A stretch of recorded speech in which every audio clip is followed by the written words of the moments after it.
اعوذ باللہ السمیع العلیم من الشیطان اللعین الرجیم بسم اللہ الرحمن الرحیم الحمد للہ والصلاة علی آلہا اما بعد فقد قال اللہ سبحانہ وتعالی فی کتابہ المحکم و خطابہ المتقن و قولہ الحسن بسم اللہ الرحمن الرحیم قل لا یستوی الخبیث والطیب ولو اعجبک کثرۃ الخبیث۔ حضرات مومنین کرام، سادات و عظام، موالیان حیدر کرام اور برادران اسلام، میں نے تبرکتاً قرآن کریم فرقان عظیم سے اس آیت کا پڑھنے کا شرف حاصل کیا ہے جس میں اللہ اہل عقل کو کہہ رہا ہے کہ پاک اور ناپاک یعنی خبیث اور طیب برابر نہیں ہوتے۔ اگرچہ تمہیں خبیث کی کثرت اچھی لگے مگر پھر بھی خبیث خبیث ہے اور طیب طیب ہے، اور اللہ کہتا ہے فاتقوا اللہ یا اولی الالباب لعلکم تفلحون، اور اے اہل عقل، عقل کا استعمال کرو تاکہ تم فلاح پا جاؤ۔ مسئلہ یہ ہے کہ 2-3 دن سے ایک شخص جس کی اصلیت سامنے آ گئی ہے، اہل بیت کی دشمنی کے لیے جو بڑے ہی طریقے کے ساتھ یعنی کام کر رہا تھا، علماء کے لباس میں اور شیعت کا لبادہ اوڑے ہوئے، شیعت کا خود کو بڑا ٹھیکیدار بنا کے خود کو پیش کر رہا تھا، اور انقلاب ایران کا بہت حمایتی خود کو ظاہر کر رہا تھا، اور طرح طرح کے اس کے بیانات آئے، کبھی امیر شام کی وکالت، کبھی ذاکرین کے خلاف، کبھی ماتم داری کے خلاف، کبھی جناب امیر مختار علیہ الرحمہ جس کے لیے امام سید و ساجدین دعا فرمائیں، اور معصوم امام کو خون رونے والے امام کے چہرے پہ جس کی وجہ سے تبسم آئے، اس ہستی کے خلاف اس نے لب کشائی کی، اپنی زبان کو کھولا تو مختلف جوابات بھی آئے۔ تو اب تو اس نے حد کر دی یہ کہہ کر کہ مجالس عزاء اور نماز تراویح جو ہے وہ ایک ہی قسم کی ہیں، جیسے تراویح ہے ویسے مجالس ہیں۔ تو اس نے ایسا شیعت پہ حملہ کیا ہے کہ جس سے لوگوں کے دل چور چور ہو چکے ہیں۔ تو آپ سوچیں گے کہ غلام اکبر ساقی اہل بیت کا ادنیٰ سا مداح خان کیوں خاموش رہا؟ میں خاموش نہیں رہا، میں 3-4 دن سے جب سے یہ سنا میں اس کی کھوج میں اس کے حسب و نسب تک پہنچا ہوں، اس کی اصلیت تک پہنچا ہوں، چونکہ میرا تعلق بزم اسماعیل سے ہے، درس آل محمد کا میں فارغ التحصیل ہوں۔ مولانا مبلغ اعظم وکیل آل محمد کا یہ طرح امتیاز تھا کہ وہ دشمن کے بارے میں بھی گفتگو اتنی دیر تک نہیں کرتے تھے جب تک دلائل کے انبار اکٹھے نہیں کر لیتے تھے، اسناد کے انبار لگا لیتے تھے۔ تو پورے سیاق و سباق کے ساتھ گفتگو کرنے کے لیے پہلے دشمن کے گھر تک پہنچنا پڑتا ہے، اس کی اصلیت تک جانا پڑتا ہے۔ تو الحمدللہ آپ تمام مومنین کو میں یہ خبر دے رہا ہوں، اور جتنی خبر دے رہا ہوں اس کا قیامت تک جب تک زندہ ہوں ذمہ دار ہوں۔ کوئی ایک بات بھی غلط ہو تو میری سزا جو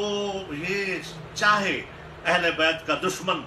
وہ مجھے دے سکتا ہے اگر میری بات غلط ہو۔ ایک تو اس کا نام اصل یہ نام جواد نقوی نہیں ہے، یہ 2 نمبر نام ہے۔ اس کا پہلا نام فرزند علی شاہ تھا، یہ عبداللہ شاہ ڈرائیور کا بیٹا ہے، ہزارہ ڈسٹرکٹ سے اس کا تعلق ہے، ٹپا سیدہ جہاں اس کا گاؤں ہے،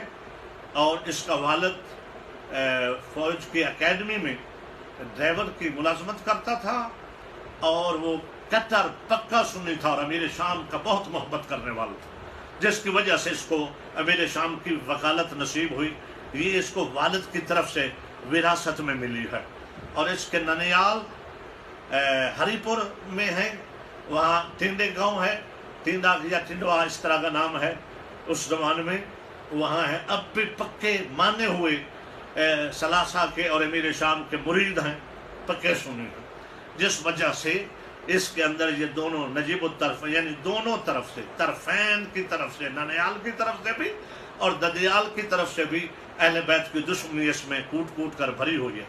اس کو پالا سید خضر حسین شاہ صاحب، جو اس کے رشتہ دار تھے، اس کے ماموں یا اس کے والد کے کسی طرف سے کزن تھے۔ پھر اس کو پالا اور اس کے والد کا جنازہ بھی سنی ہوا اور پکا سنی تھا اس کا والد، تو انہوں نے، وہ شیعہ تھے خضر حسین شاہ، انہوں نے اس کو شیعہ مدرسے میں داخل کروایا اور اس کا نام فرزند ہی تھا۔ اگر اس سے پہلے، نکاح سے پہلے اس کا کاغذوں میں کہیں نام جواد نقوی یا لفظ نقوی اس کے نام کے ساتھ لگا نکل آئے تو بھی میں ذمہ داری لینے کو تیار ہوں۔ نقوی بھی اس دن لگایا گیا، اس کا نام اثار شاہ نے، اثار کاظمی نے چینج کیا جب نکاح ہو رہا تھا کہ اس کا نام جواد نقوی رکھ دو۔ نقوی اس دن اس کے نام کے ساتھ لگا، اس سے پہلے نقوی نہیں تھا۔ یہ ہے اس کی اصلیت۔ اب رہا مسئلہ کہ جو اس نے کہا ہے میں اس پہ بات کروں۔ دیکھیں، یہ اس نے اپنے جواب میں کہا کہ اہل سنت مجلس کو بدعت سمجھتے ہیں۔ اس وقت سے میں نے، چونکہ میرا تعلق بین المذاہب امن کمیٹی سے بہت درینہ تعلق، اب بھی میرا تمام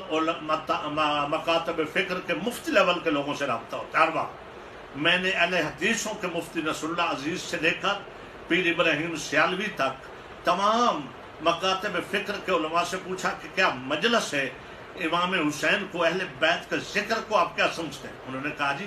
ہم کون ہوتے سمجھنے والے، عبادت ہے، رسول اللہ نے فرمایا ذکر علی عبادت، حسنین کریمین کا ذکر رسول اللہ نے کیا اللہ کے حکم اور وحی کے مطابق۔ کبھی ان کی وہ سواری بن گئے،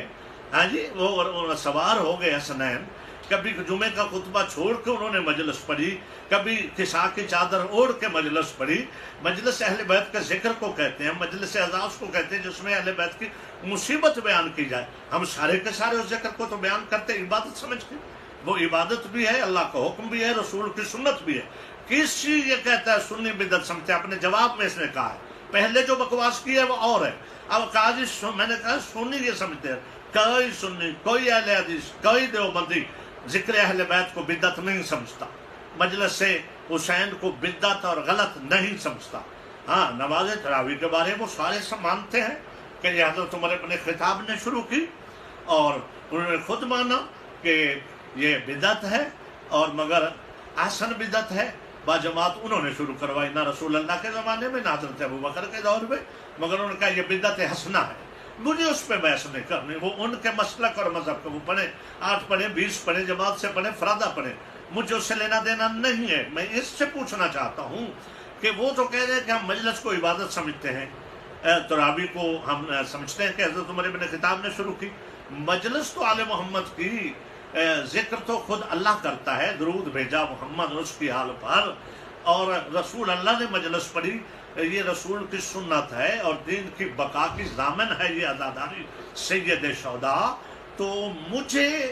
اپنی قوم سے اور ان قوتوں سے ایک التماس کرنی ہے۔ میں آئیں بائیں شائیں کرنے کا قائل نہیں ہوں۔ میں جامعۃ المنتظر کے پرنسپل ایت اللہ حافظ ریاض نجفی سے لے کر علامہ راجہ ناصر صاحب قبلہ تک اور شیخ الاسلام سرکار علامہ محسن نجفی، جامع اہل بیت والی بڑی شخصیت ہیں، مفسر قرآن ہیں، ان سے لے کر تمام پاکستان میں ایران کے ساتھ وابستہ اداروں، تنظیموں اور جماعتوں سے درخواست کرتا ہوں کہ اپنا واضح بیانیہ دیں اور یہ مسئلہ اور یہ اس کا بیان آقا خامنئی تک پہنچایا جائے، ایران کے مقتدر لوگوں تک پہنچایا جائے کہ اگر ان کی اس کو تائید اب بھی حاصل ہے اور جو ان کا نمائندہ کہتا ہے خود کو انقلاب ایران کا، تو پھر ہم اپنا بیانیہ عزاداران حسین اور علماء اور خطبہ جو